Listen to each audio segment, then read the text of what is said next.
Subscribe करें और देखें दिल दहलाने वाली एक हॉरर स्टोरी। बिना घबराए बेल आइकन प्रेस करना न भूलें। विवेक को अब ये समझ में नहीं आ रहा था कि वह दोनों ने कौन से कमरे को खोला था या सोनाली किस दरवाजे के पास खड़ी थी। आगे के कमरे और पीछे वाले कमरे एक जैसे ही लग रहे थे। वो टॉर्च की रोशनी हर कमरे के दरवाजे पर डालने लगा। तभी एक कमरे से उसे अंदर किसी के होने का एहसास हुआ। अपनी सांसें रोककर वो दबे पांव से कमरे की ओर बढ़ने लगा और दरवाजे पर दस्तक देते हुए उसने आवाज लगाई, सोनाली। विवेक की दस्तक देते ही कमरे के अंदर से किसी की अजीब सी हंसने की आवाज आई, मानो कोई अपने मुंह पर हाथ रखते हुए शर्माते हुए हंस रहा हो। आवाज अजीब इसलिए लग रही थी क्योंकि ना पूरी तरह मर्द की आवाज थी ना औरत की, जैसे दोनों एक साथ दबी आवाज में हंस रहे थे। उसे थोड़ा अजीब लगा। वो दोबारा दस्तक देते तभी टॉर्च की रोशनी डालते हुए सीढ़ियां उतर कर सचिन और अतुल दोनों नीचे आते दिखाई देते। विवेक को एक कमरे के बाहर इस तरह से पहरा देते देख हुए दोनों उसके पास गए। टॉर्च की रोशनी विवेक के चेहरे पर मारती हुए अतुल ने उसे गर्दन के इशारे से ही पूछा। विवेक अतुल के पास जाते हुए दबी आवाज में बोला, सोनाली, सोनाली कहाँ है? विवेक काफी घबराया हुआ था। हड़बड़ाते हुए बोला, सोनाली कहीं गायब हो गई क्या? सचिन अतुल दोनों चौंक गए। मतलब इसी दरवाजे के पास खड़ी थी पर अचानक से कहीं गायब हो गई। शायद वह रूम के अंदर गई है। शायद का मतलब क्या? तुम्हें पूरा यकीन है कि सोनाली इसी कमरे के भीतर गई थी? हाँ, मतलब वो चमगादड़ मेरे ऊपर झपटा तो मेरा ध्यान हट गया। मुझे लगता है वो इसी कमरे में होगी। पहली बात समझ लो कि इस बंगले के भीतर तो क्या यहाँ आसपास के जंगल में कुछ दूरी तक चमगादड़ तो क्या कोई भी जानवर हमने तो नहीं देखा, इसलिए यहाँ चमगादड़ नहीं है। और दूसरी बात, हमें अंदाजे पर नहीं चलना, गलती कोई गुंजाइश नहीं है। लेकिन मैंने तो दरवाजा विवेक बात करते हुए आधे में ही रुका, पर विवेक की बातें सुनकर अतुल के पैरों के नीचे से जमीन खिसक गई। विवेक के कंधों पर हाथ रखकर धीमी आवाज में पूछने लगा, कहीं तुमने दरवाजे पर दस्तक तो नहीं दी या सोनाली को आवाज तो नहीं लगाई ना? विवेक के चेहरे पर डर साफ साफ दिखाई दे रहा था। ना नहीं तो। अतुल की बात सुनकर सचिन एकदम से बोल पड़ा, सही किया, आवाज दस्तक कुछ भी नहीं देनी। इतनी देर से वही सुन रहा हूँ, पर क्यों नहीं दे सकता ये अब तक नहीं बताया? विवेक ने पूछा। दरवाजे पर दस्तक देना मतलब उस शैतान को बुलाना, मतलब धीरे धीरे सब समझ जाओगे। अब हमें दोनों को ढूंढना होगा, पहले सोनाली को और फिर राहुल को। पर सचिन, सोनाली इसी कमरे के पास गायब हो गई है, हमें कोशिश करनी चाहिए। कोशिश? हाँ, तुम्हें शायद पता नहीं हम किसी मुसीबत में फंसे हैं। हम मुसीबत? विवेक की आवाज डर के मारे कांप रही थी। हाँ, मुसीबत। तुमने छलावे के बारे में सुना है? छलावा?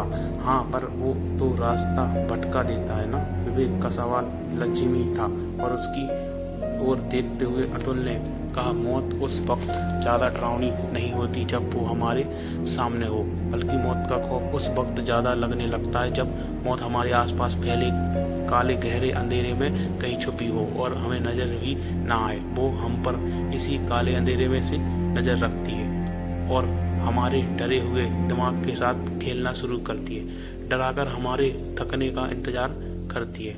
और जब हम थक कर अपनी जान बचाने के लिए चीखने चिल्लाने शुरू करते हैं तो उस वक्त हम पर झपट्टा मारकर खत्म कर देती है। अतुल की धीमी आवाज को सब सांस रोककर सुन रहे थे। सचिन ने दोबारा सबके डरे चेहरे पर नजर डाली और कहा, जो सच होता है वो हमारी नजरें नहीं देख सकती और जो नजर आता है वो सच नहीं होता। अब सोचो, ऐसा ही छलावा हमें ऐसे किसी घर में गोल गोल घुमाने के लिए क्या करेगा और हम अपने साथी को आवाज लगाते हैं या दरवाजे पर दस्तक देते हैं, वो आत्मा हमारे दिमाग के साथ खेलना शुरू करेगी, जैसे शिकार के ऊपर चपटने से पहले कोई भैंसी भेड़िया अपने शिकार के साथ खेलते हैं। सचिन की बातों से अतुल और विवेक के बदन में अजीब सी सिरहन दौड़ गई। डर से मानो उसके रोंगटे खड़े हो गए। उस बंगले के भीतर फैले अंधेरे की वो डरी सहमी नजरों से देख रहे थे। अब हमें क्या करना चाहिए? ना आवाज देनी है और ना ही दरवाजे पर दस्तक देनी है। कितना भी डर लगे पर चिल्लाना नहीं है। अगर कोई किसी की चीख सुनाई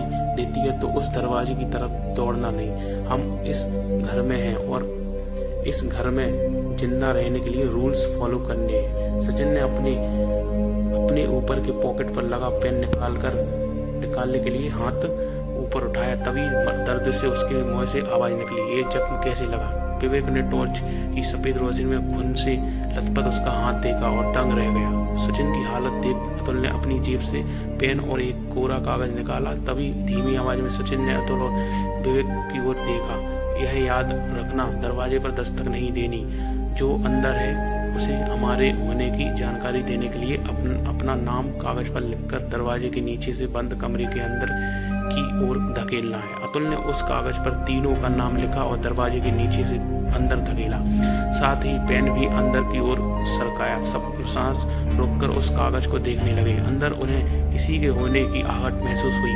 सब सांस रोककर अंदर से आने वाली हर एक छोटी आवाज को सुनने की कोशिश करने लगे। विवेक दरवाजे के नीचे उस कागज को देख रहा था। सचिन और अतुल दोनों कान लगाकर अंदर की आवाज सुन रहे थे। सोनाली ने कागज पर अपना नाम लिखा और धीरे से वो उस कागज को दरवाजे के नीचे से बाहर की ओर सरकाने लगी। बाहर सब सांस रोककर दरवाजे के नीचे से आने वाली हर एक हलचल पर नजर रखते हुए सोनाली से कागज धीरे धीरे सरकाना शुरू किया और कागज बाहर सरकाकर सोनाली भी बाहर से आने वाली आवाज को सुनने की कोशिश करने लगी। विवेक, अतुल और सचिन तीनों सांस रोककर दरवाजे की ओर देख रहे थे। तभी दरवाजे पर किसी ने जोर से दस्तक दी, इतनी जोर से मानो कोई दरवाजा तोड़ने की कोशिश कर रहा हो। तीनों एक झटके से पीछे हट गए। उस कमरे के भीतर सोनाली नहीं थी। शायद कोई भयानक आत्मा उस कमरे के अंदर से सबको चेतावनी दे रही थी कि तुम सब का बुरा वक्त आ रहा है। वो दस्तक सोनाली ने भी साफ साफ सुनी और डर के मारे अपन आंखें कस के बंद करते हुए मुंह को भी अपने हाथों से दबाकर रखा। वह उन सबके पीछे के कमरे में थी। कुछ देर तक वो आवाजें लगातार आती रहीं और फिर सब कुछ शांत हो गया। एक अजीब सा सन्नाटा चारों ओर छा गया। अब सबको आवाज आ रही थी तो सिर्फ अपनी तेज हुई सांसों की।